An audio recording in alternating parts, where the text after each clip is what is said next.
Hold on to your fedoras, folks, because Donald Trump is back with another vintage Trump spectacle.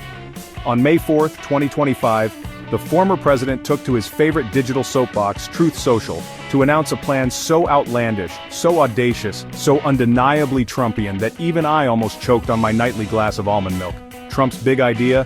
Reopening Alcatraz. Yes, you heard that right. The former federal penitentiary, once home to some of the most notorious criminals in American history, is back on the table as a potential holding pen for today's bad guys. According to Trump, the move is a necessary step to restore law and order to a nation he believes has gone soft. He envisions a modern-day Alcatraz packed to the gills with America's most ruthless and violent offenders. Of course, no Trumpian scheme would be complete without a healthy dose of government bureaucracy. The Bureau of Prisons, the Department of Justice, the FBI, Homeland Security, they've all been roped into this grand experiment to see if you can actually teach an old prison new tricks. Now, you might be asking yourself, why Alcatraz? Why resurrect a prison that's been gathering dust and seagull droppings for over 6 decades? Well, according to Trump, it's all about sending a message. Alcatraz, you see, isn't just any old prison. It's a symbol, a stark reminder of a time when criminals were locked up tight and the public could sleep soundly in their beds. Or so goes the Trumpian fantasy. Never mind that Alcatraz was notoriously expensive to run, costing taxpayers almost 3 times as much as other federal prisons.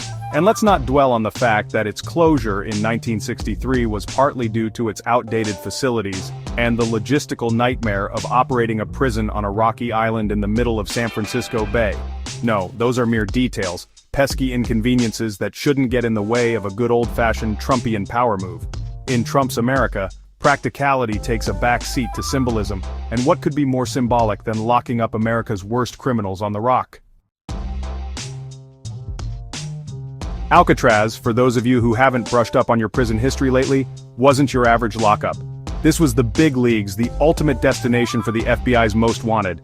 Guys like Al Capone, George Machine Gun Kelly, and Robert Stroud, the Birdman of Alcatraz, all spent time in those infamous cells. And the stories. Oh, the stories that those crumbling walls could tell. Tales of daring escape attempts, of prisoners tunneling through walls with spoons and plotting to flee on makeshift rafts. Of course, none of those attempts were ever officially successful. The frigid waters of San Francisco Bay, the treacherous currents, and the watchful eyes of the guards all conspired to keep Alcatraz's prisoners right where they belonged, behind bars. But the legend of Alcatraz endures, fueled by Hollywood movies and whispered tales of those who disappeared into the fog, their fates forever unknown. And it's that legend, that aura of impregnability that Trump seems so eager to recapture. Now, before we all start packing our bags for a summer vacation on newly renovated Alcatraz Island, let's take a deep breath and remember who we're dealing with here. This is Donald Trump, a man who's built a career on making outlandish pronouncements and then backing away from them faster than a fox in a henhouse. And sure enough, even as Trump was busy touting his grand vision for Alcatraz 2.0, he couldn't resist throwing in his trademark caveat. It was, he admitted with a wink and a nod, just an idea. Just an idea? Those 3 little words speak volumes about the man and his methods. It's a classic Trumpian maneuver: toss out a provocative idea, gauge the reaction, and then either double down or backpedal furiously, depending on which way the political winds are blowing. So, will Alcatraz once again echo with the clanging of cell doors and the shouts of guards? Only time will tell. But one thing's for sure, if Trump has his way, the only escape from Alcatraz will be in our nightmares.